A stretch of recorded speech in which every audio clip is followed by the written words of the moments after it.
Bonjour à tous et à toutes, j'espère que vous vous portez bien. Aujourd'hui, on va parler d'un sujet très important, la famille. Pourquoi rester attaché à sa famille? Pourquoi rester connecté à sa famille? Donc aujourd'hui, on va parler de ça avec le pasteur Marcelo Tounassi.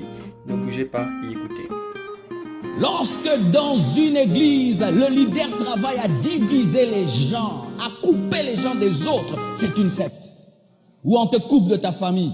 Mes frères et sœurs, il est important de rester attaché à sa famille. Pourquoi? Ton père te connaît, il peut voir que tu as changé.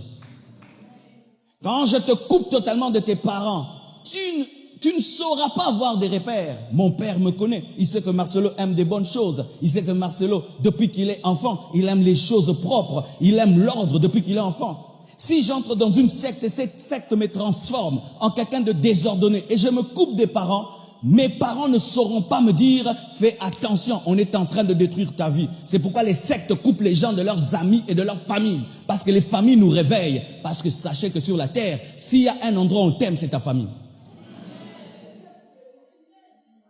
Où on donne priorité à la communion dans l'église plus qu'à la communion avec les familles. Non, tu n'es pas sorti d'un arbre, tu n'es pas sorti du pasteur, tu es sorti d'un homme et d'une femme.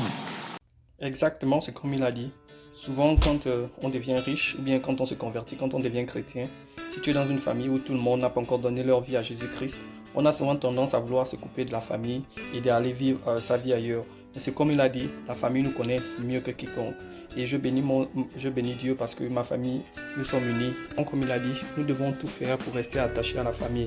La famille est la base. C'est vrai que dans certaines familles, tout ne va pas comme on veut. Mais il faut toujours tout faire pour rester attaché à la famille. Et comme il a dit, tu n'es pas sorti d'un arbre, tu es sorti d'un homme et une femme. Respecte ta famille et reste attaché à eux. Une femme. La Bible dit que ceux qui négligent ceux de la famille, celui qui ne prend pas soin des siens et ceux de sa famille est pire qu'un infidèle. C'est la Bible. Une église qui te fait oublier ta famille n'est pas l'église de Dieu. Une église qui te fait oublier tes enfants n'est pas l'église de Dieu. Une église qui te fait oublier ta femme, ton mari n'est pas de Dieu. À l'église, on te dit d'aimer ta femme, d'aimer tes enfants, d'aimer ton père, d'aimer ta mère. Même si ce sont des sorciers, tu dois les aimer. C'est exactement comme il a dit, il faut aimer tout le monde. Il faut aimer ton père, ta mère, même si ce sont des sorciers. Maintenant, ce qu'il faut signaler, c'est que quand il dit aimer, ça ne veut pas dire que tu t'as lié avec eux dans ce qu'ils font. Si tu sais que ton père est par exemple sorcier, ou ta mère est sorcière, ou ta petite sœur est sorcière, ça ne veut pas dire que tu vas avec eux dans tout ce qu'ils font. Aimer, ça veut dire que tu peux prier pour eux. Aimer, ça veut dire que tu ne t'éloignes pas d'eux d'une telle manière où tu parles mal d'eux. Donc, c'est ce qu'il voulait dire par aimer. Je vois ça avec certains frères. Tu ne peux pas te séparer de ta famille. C'est la clé. Retournons avec Marcelo Tounassi. Que jaillisse celui qui m'a engendré dans l'inakrayo pasteur. C'est la chair. Pour que vous puissiez tout donner à l'église. Moi, je ne veux pas que tu puisses tout donner à l'église. Non, non, non, non. Je n'ai pas besoin de vous escroquer pour que l'église grandisse. C'est l'œuvre de Dieu, ça grandira. Quand tu donnes à l'église, donne aussi à ta famille. Donne aussi à tes frères et sœurs. Donne à ta mère, donne à ton père. Ne donnez pas tout ici. Ne donnez pas tout ici. Waouh, waouh, waouh, waouh. C'est vraiment très surprenant. Combien de pasteurs on peut entendre dire ça aujourd'hui? Ne donnez pas tout ici. Je ne veux pas que vous donnez ici. Prenez soin de votre famille. Et c'est exactement le cas.